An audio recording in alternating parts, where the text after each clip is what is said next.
Bonjour à toutes et à tous. Ce matin, plusieurs guerres se jouent sans jamais être déclarées.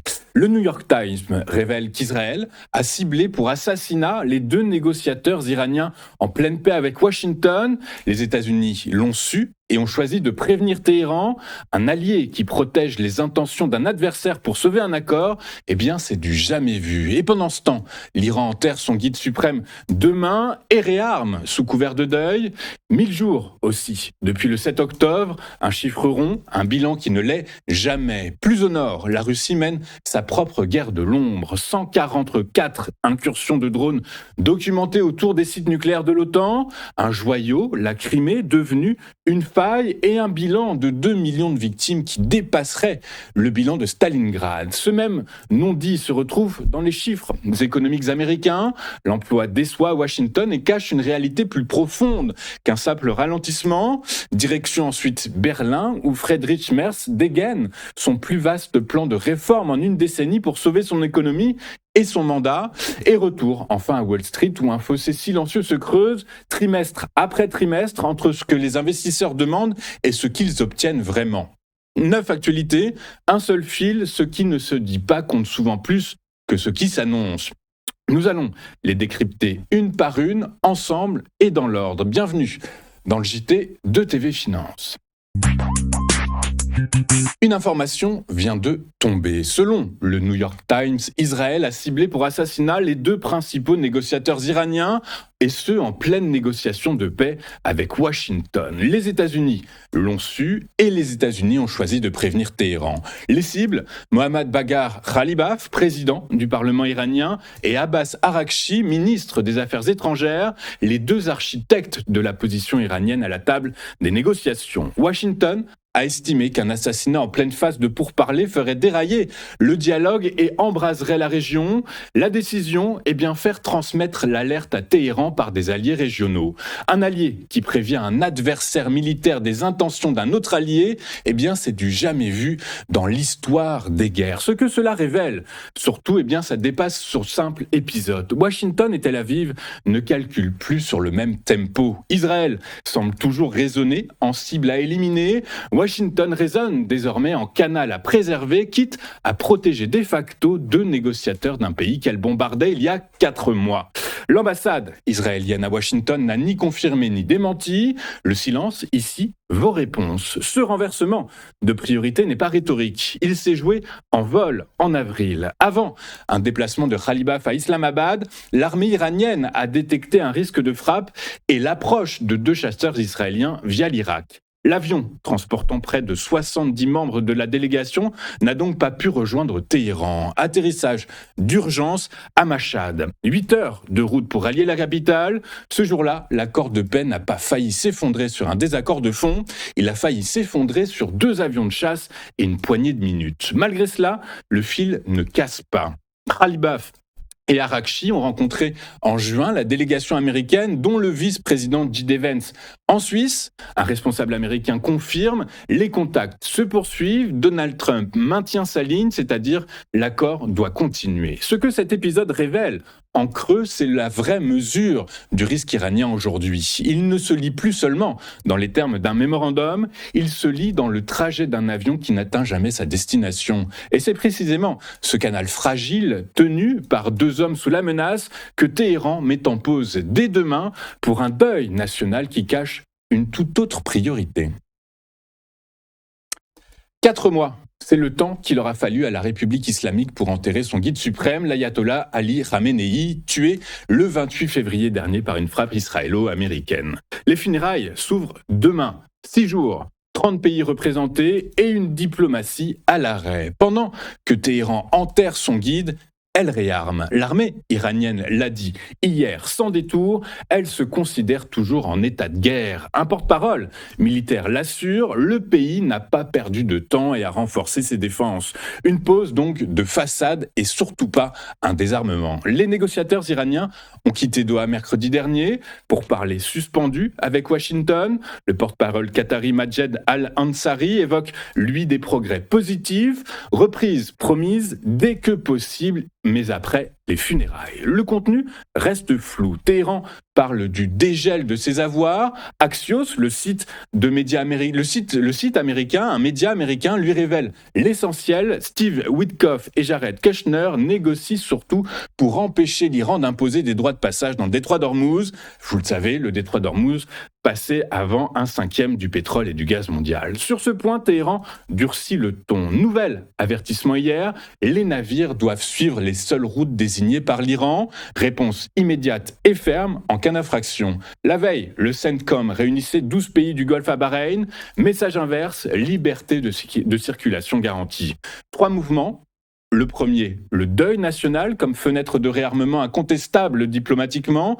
Deuxième mouvement, la pression maximale sur Hormuz en miroir direct du CENTCOM. Troisième mouvement, la légitimité par la mise en scène. 30 délégations, mais l'absence persistante de Mojtaba Khamenei, le nouveau guide blessé en février dans l'attaque qui a tué sa mère et son épouse. La leçon est donc très simple. Téhéran négocie et se prépare au combat sans contradiction. Chaque jour de deuil est aussi un jour où l'Iran regagne militairement ce qu'il concède en apparence diplomatiquement. Ce même art du calendrier, attendre son heure sans jamais renoncer sur le fond, se retrouve à quelques centaines de kilomètres de là dans un autre dossier où le temps ne referme jamais vraiment les plaies.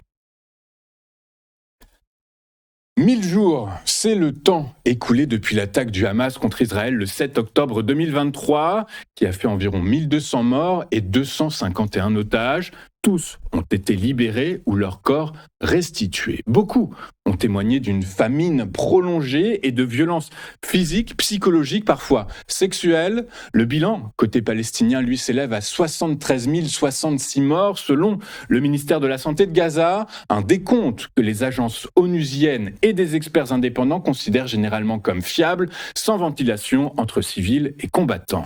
Le cessez-le-feu, entré en vigueur le 10 octobre dernier, n'a pas arrêté les frappes. 1053 Palestiniens tués depuis, dont plus de 350 femmes et enfants et plus de 3400 blessés. L'armée israélienne affirme cibler le Hamas et l'accuse d'utiliser des civils comme boucliers humains.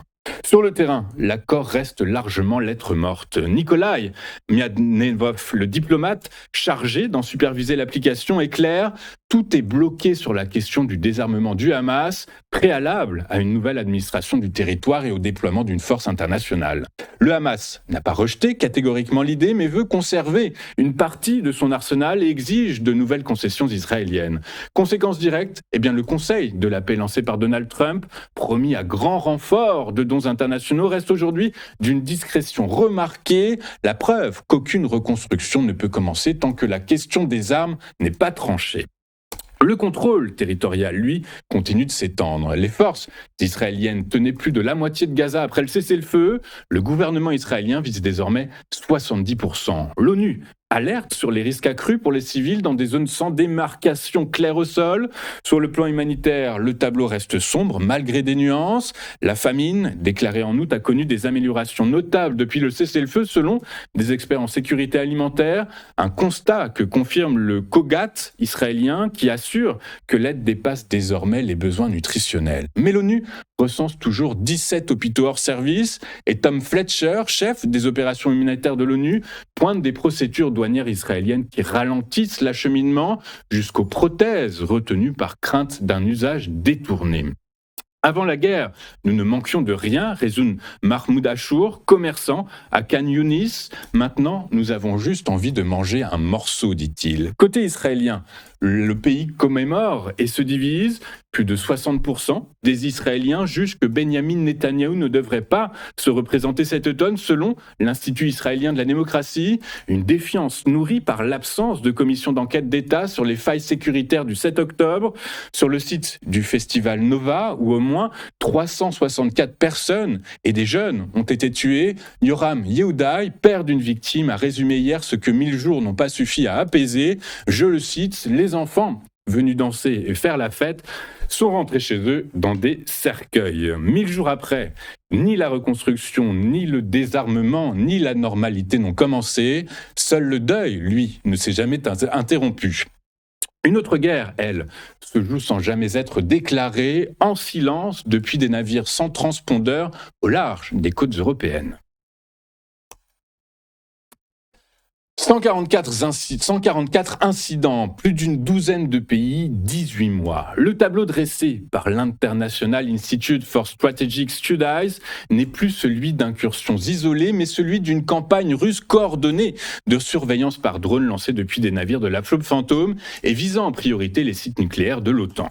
Aucun gouvernement européen n'a pour l'instant désigné formellement Moscou, mais Charlie Edwards, chercheur principal à l'IISS, note que tous les États consultés se sont dit favorables à la publication du rapport, signe selon lui que le constat est largement partagé en coulisses, même s'il reste tu officiellement. L'exemple le plus détaillé remonte à fin novembre 2024. Des drones survolent à basse altitude la base britannique de Lakenheath qui accueillera des armes nucléaires américaines dès juillet 2025 ainsi que la base de Fairford. Deux navires sont suspectés, le pétrolier Season 1 et le cargo Half Dolphin. Ce dernier réapparaîtra d'ailleurs plus tard près d'une base sous-marine du nord de l'Allemagne.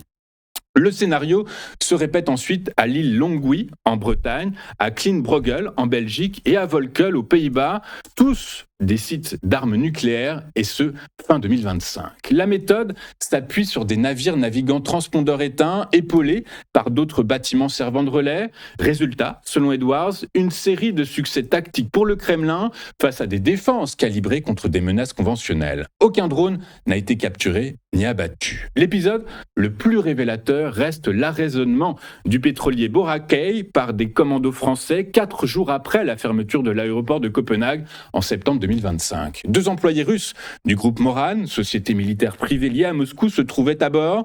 Pour l'IISS, cette découverte transforme une hypothèse en fait établie, une pratique orchestrée par le GRU. Le pic a été atteint entre septembre et novembre 2025 avant un net reflux depuis que les marines européennes saisissent des navires de la flotte fantôme.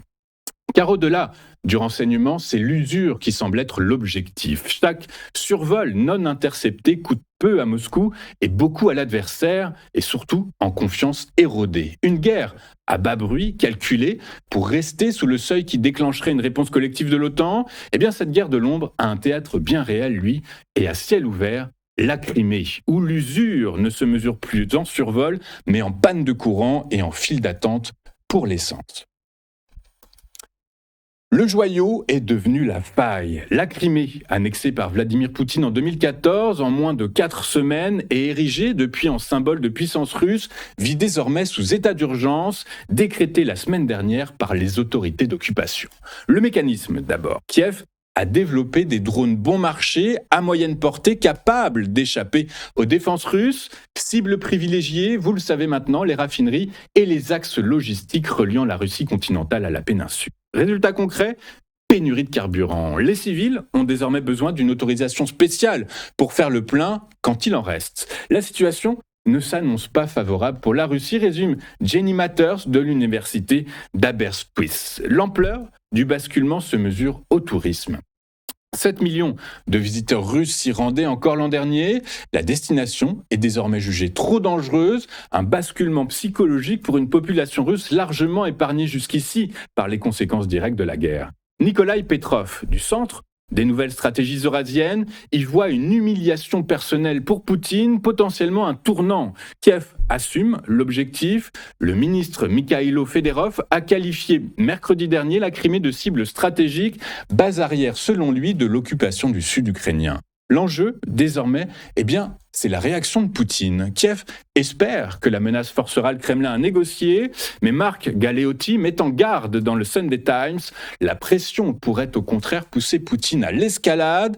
Or, quand Poutine panique, il a tendance à prendre des décisions hâtives et mauvaises. Petrov, lui, évoque des voix s'élevant en Russie pour un usage nucléaire tactique limité à visée démonstrative. Il vaut mieux surestimer la menace que la sous-estimer, prévient-il. Mercredi, la Russie a mené l'un de ses plus lourds bombardements sur Kiev depuis le début de la guerre. 130 bâtiments touchés, 21 morts. Un signal peut-être de la direction que prend déjà la réponse du Kremlin.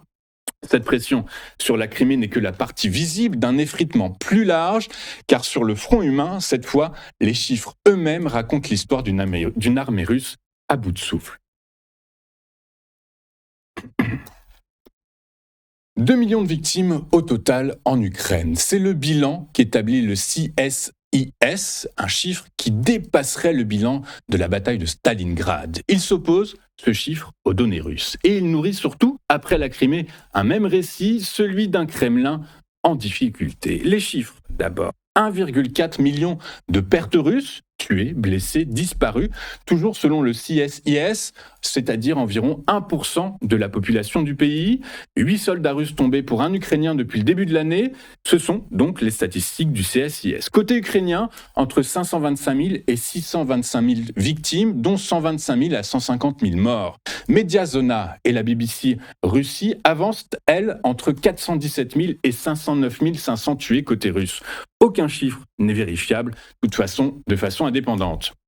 Le recrutement confirmerait d'ailleurs la tendance. 71 000 nouveaux contrats russes au premier trimestre, soit le plus bas niveau en 3 ans, malgré des primes dépassant 80 000 $. Katerina Stepanenko, de l'Institute for Study of War, est catégorique. Les pertes dépassent désormais le rythme de recrutement. Même Poutine l'a reconnu fin juin, les frappes ukrainiennes, dit-il, créent des problèmes. Une pénurie, dit-il, non critique, ajoute-t-il aussitôt. Mais l'unanimité s'arrête là. Les analystes appellent à la prudence. La guerre a déjà changé de camp plusieurs fois depuis 2022.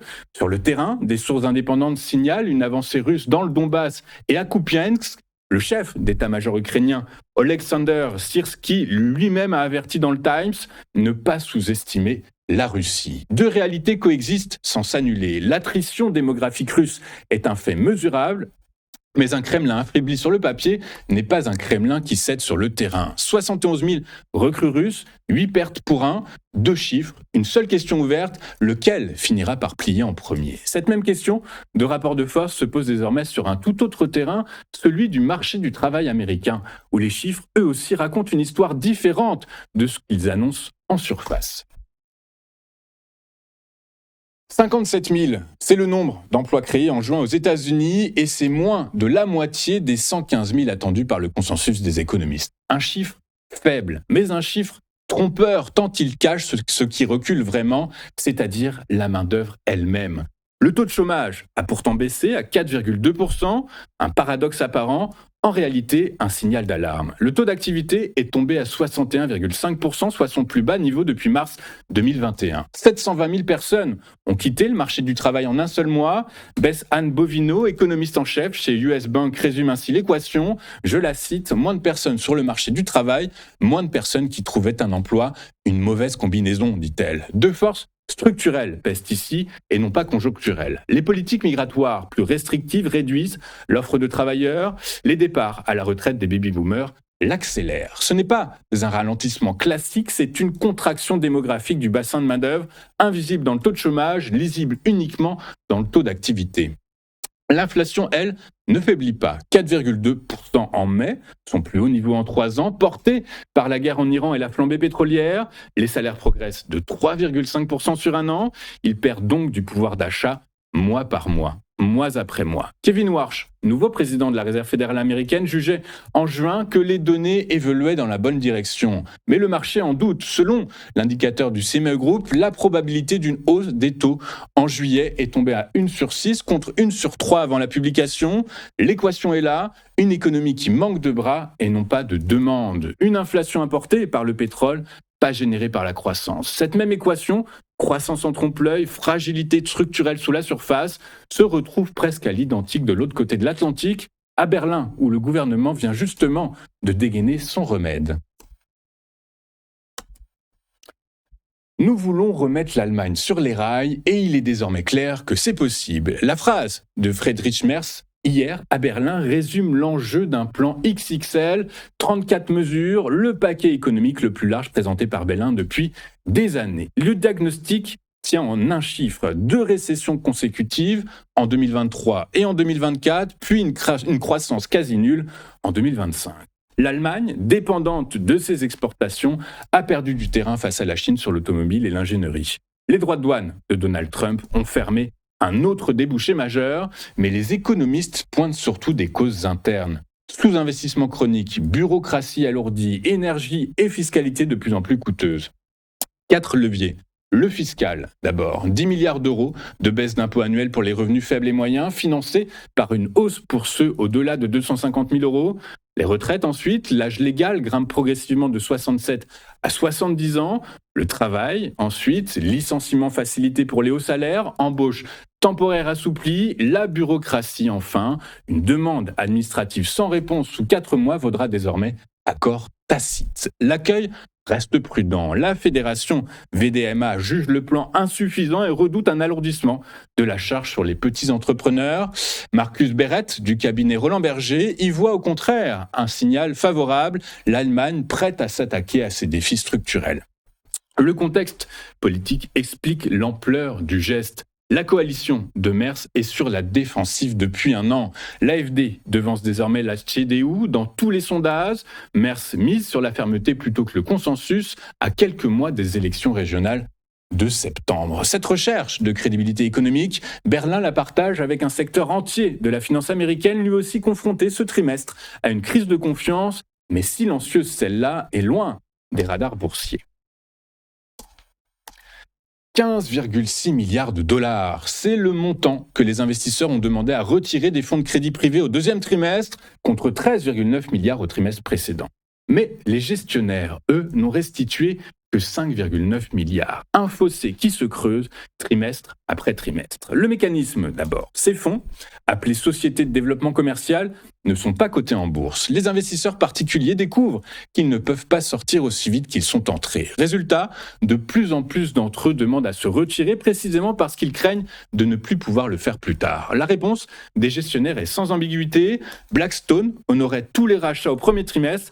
Elle plafonne désormais les siens à 5%. Apollo et Ares voient à leur tour les demandes s'envoler. Blue Hole respire un peu. Ses demandes retombent à 19% des parts contre 22% au trimestre précédent, mais ce chiffre reste le plus élevé du secteur. Seul WAC3 fait figure d'exception. Ces demandes sont passées de 8,5 à 4,5%, seul fonds à avoir vu sa valeur nette progresser au premier trimestre, selon des données compilées par Raymond James. Le signal le plus préoccupant n'est pourtant pas dans les sorties, il est dans les entrées. Les nouvelles levées de fonds du secteur sont tombées à environ 500 millions de dollars en mai, soit leur plus bas niveau en 18 mois, une chute de 75% par rapport à janvier. Ces fonds, rappelez-vous, financent des entreprises que les banques traditionnelles jugent trop risquées. Moins de capital frais veut dire moins de prêts disponibles. Les sociétés de logiciels, déjà bousculées par l'intelligence artificielle, comptent parmi les plus exposées. Le marché coté observe chaque publication de résultats. Celui-ci, non coté, opaque, se resserre sans bruit. Et c'est précisément ce qui en fait aujourd'hui l'un des risques les moins surveillés de la finance américaine.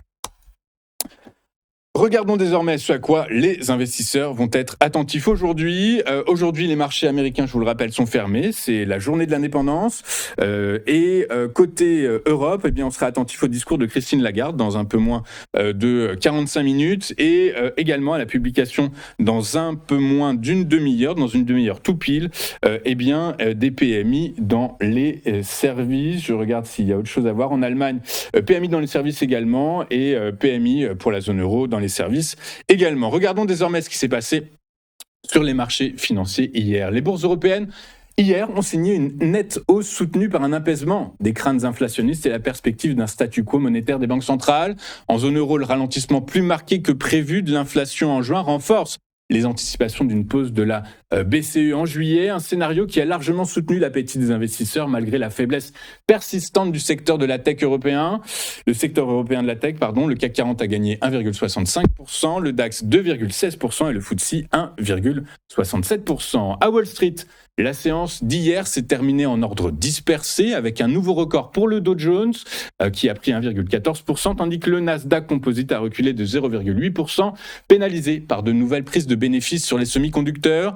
Les investisseurs ont cependant été rassurés par un rapport sur l'emploi américain plus faible qu'attendu, réduisant ainsi la pression sur la Réserve fédérale américaine pour relever rapidement ses taux.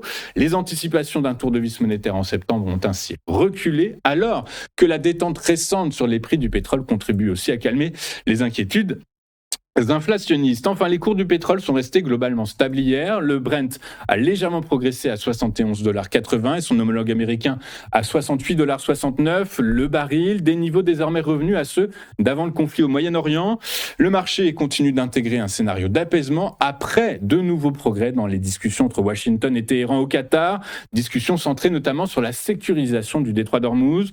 La reprise partielle du trafic maritime rassure les opérateurs, mais le retour progressif des barils bloqués depuis plusieurs mois fait désormais émerger un nouveau risque, celui d'un excès temporaire d'offres sur le marché mondial. Nous allons marquer une toute première pause dans cette édition et juste après, nous allons retrouver Antoine Quesada et son chronocac. À tout de suite sur T-Finance.